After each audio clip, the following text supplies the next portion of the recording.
Sa mga nagdaang episode ng Rap sa Ruleta Cooking Showdown, ang mga celebrity guests natin ang nagluto ng mga putahe at ako ang uhusga. Ngayon, kakaibang Rap sa Ruleta Cooking Showdown na naman ang gagawin natin dahil this time, isang chef ang makakalaban ko sa isang cook-off. At yan ay walang iba kundi ang social media star at celebrity chef na si Chef Elite. Chef Elite is in the house. Yes! Hello! Chef Elite, we've been trying to work something out na makasama ka namin sa Farm to Table. Talaga. At ngayon And na. finally, Yes. syempre, ano pa ba yung mas bongga? Kundi, isama ka sa Rap sa Ruleta. Kaya kabahan naman ako. Right? Pero kasi, agad-agad. the normal Rap sa Ruleta is ipagluluto ko yung aking guest. Okay. So, ipagluluto mo ko ngayon. We'll do something very special this time. Ano gagawin natin? We will be doing Rap sa Ruleta Cooking Showdown. Hello! Hindi Diba? ako na-inform, chef. This is, I'm sure, nothing out of the ordinary na ginagawa mo naman. Oo. So, si Rap sa Ruleta lang naman, siya lang yung magdidictate Okay. doon sa Lulutuin. lulutuin natin. Ready. Yan, Chef Elite, Go! bigyan mo tayo ng maganda. Anong iniisip mong mas pinaka-komportable Seafood. ka? Okay. Seafood ako. Masarap. Go. Ay, magbaka. Matagal lumambot. Ano to? That's pork. Pork? Cooking method. Yes, cooking method. Fry. Fry. Pero yung judge natin dito Sino would be judge someone dito? very special din, of course. Oh, sinong judge dito? Mabigyan ng kape? Nandito ba? Wag muna ba nating sabihin? Okay. May balak manuhol. May mabibigyan ko ng kape. We'll keep the cooking process or the entire cooking ng 45 minutes. Okay, 45. So, pwede lechon. Oy! Bahala ka na dyan kung kanino ka mamimili. Okay. Ako, lilibot na rin. Maghanap Dito sa tayo ng Agora mga Market. Suki. Yes. Gilid-gilid. Let's go, Chef. Let's go. Tara Let's na. roll.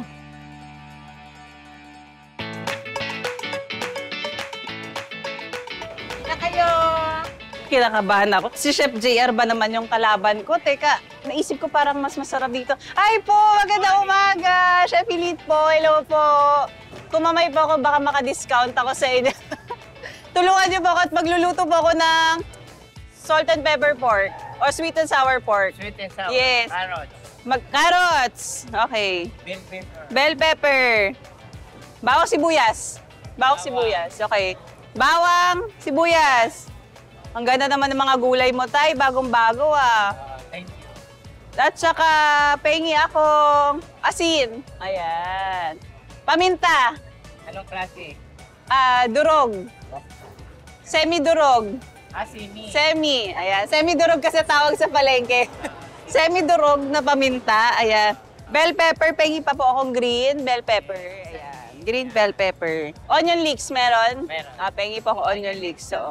Nalilito na si tatay. Ano ba ito? Ang gulo naman itong bumibili na to. Ayan. Wow! Sobrang fresh.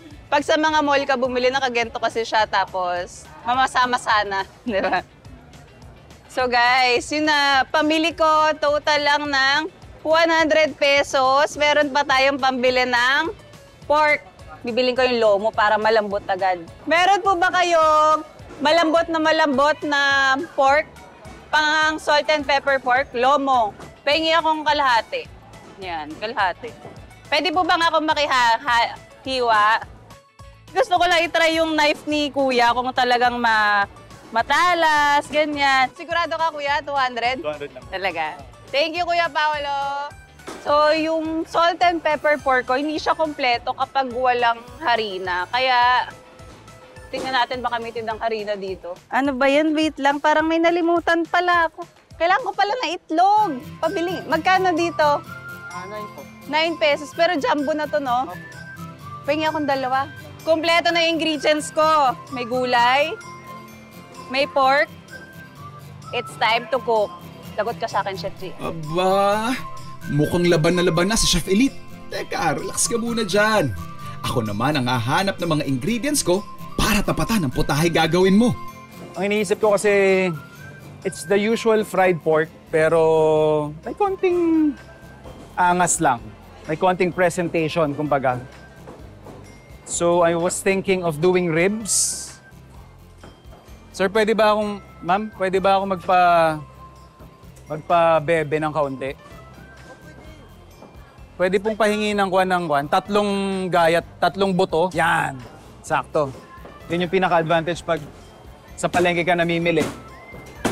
Pwede mong ipa-customize yung cut na gusto mo. Lalo na kapag mabait ka. Ayan. Okay po. Para mas mabilis, si Sir Butcher na yung pinagpatanggal natin ng skin. Maraming salamat, sir. Gusto ko lang siyang i-pair with fruits para hindi rin siya masyadong nakakaumay. So, sir, pabili. Eto, para medyo may asim-asim ng kaunti. Eto na yung pambato ko laban kay Chef Elite. Kumpleto na ang mga ingredients namin ni Chef Elite. Simulan na natin ang cooking showdown dito sa Rap sa Ruleta. Alright, Chef Elite, kompleto ko na ng ingredients. Kompleto na. So we have 45 minutes to finish our dish. Ready, Ready! Chef, go! Let's go! Eto, chill lang tayo, chill. Oo. So, chef, parang good for ano na yan good for piestahan na yan Ano ba iluluto mo dyan, chef? Yung pork belly na may bone-in. Yung sa akin, madaling dish lang din to. We're basically building up the flavor nung ating pinaka-stock. So ito yung pinakahihigupin ng ating pork. Since it's fried, it's easily to compromise on the flavor kasi nga hindi siya na-marinate or nababad into something na matagal. So ito yung ginagawa natin. Kumbaga parang shortcut. So ito, since we have limited time, gagawa tayo ng konting culinary technique. So ang ginagawa ko ngayon ay velveting method. Dinhalo natin ng egg white yung pork para mas mabilis lumambot. Kasi ang pork pag pinirito mo medyo dry, medyo matigas. Ito nakakatulong siya to absorb mamaya yung mga flavors. At the same time, hindi siya sobrang mamantika na pork kapag naprito. So ayan, lalagyan din natin siya ng salt and pepper. Palaban natin, mukhang seryoso Nandito Chef JR, takpan natin. Baka makita yung luluto. Yung tinakpan niya, hula ko baboy yun. Ayan, wala mo baboy yun. Ayan, eto. Mabilis lang to, Chef JR. Very, simple dish. Iwain na natin yung bell peppers kasi kailangan natin yan later for garnish and additional flavor. So, dapat walang buto, walang white part kapag nagluluto ng may bell pepper. Parang nagpe-pressure cooker si Chef JR dun Okay lang kahit naka-pressure cooker siya. Iniwan na nga yung niluluto niya. Tinan mo na wala na bigla. Yun na daw yung dish niya, guys. Ano ba yan? Walang effort. May lasa kaya yun? Piling ko wala lasa. So ito yung main ingredient natin. Siya yung magiging pinakabida ng dish. And everything else is parang supplementary na lang. Sila yung mag-enhance ng sarap ng ating pork. Chef JR, kamusta naman yan? Chill na chill lang. Chill lang. Iniwan mo nga yung niluluto mo A 4-ingredient dish. Saktong-sakto. Light lang siya. Pili ko din yan masarap. Ano yan, Chef? Ginisang gulay? So I have here yung ating romaine. Romaine. Hindi kasi nakita ko na magigisa ka na ng gulay. Ayan. Ayaw naman nating maumay yung mga titikim na judges natin. Ano ba yan? Chef, samgyup ba yung niluluto mo? Parang ganun din. Chef, ano na? Garnish na itong inihiwa ko. Oy. Diba? So meron tayo ditong flour, harina, at cornstarch. Pag-mix lang natin together para maging crispy ang ating pork. Tapos, syempre, isi-season din natin yan ng salt and pepper para may lasa talaga. Guys, hindi na nagsasalita si Chef JR. Kinakabahan na siya. Chef JR, parang hindi na ngumingiti. Halika. Ayan na. Ay, strawberry ang gano'n. Ay, hindi masarap, hindi matamis. Hindi, ang sarap. Para Nanunuol. Kala niya masasarap luto. para ganahan. Hindi mo ako makukuha sa strawberry, Chef JR. So, nalalagay na natin sa harina ang ating pork. Mga galawang perfecto monit. Guys, alam niyo ba takot ako magprito? Kaya sa vlog ko wala kayo nakikita ang prito. Sakto, takot ka pala. Kasi, Takot ka magprito, buti na lang fry yung napunta sa atin. Food Explorers, last 28 minutes. 28 Si Chef minutes. Elite, nagpiprito na. Di ba Tayo, mainit? nagpapa-facial pa. Hindi pa mainit. Hala, yan ay pressure cooker niya. Oh, Food Explorers, saktong-sakto. Last 20 minutes, nakapaghango na tayo ng ating pork. And then, rekta na to sa ating deep fryer. So yung ating mga garnish, we're just adding sugar doon sa ating fresh fruits just to macerate, yung tawag dyan.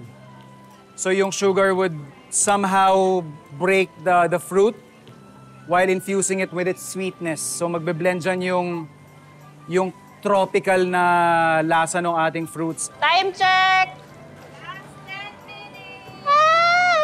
So sakto, last 10 minutes, yung kaninang marami nang nagawa, parang natataranta na ngayon.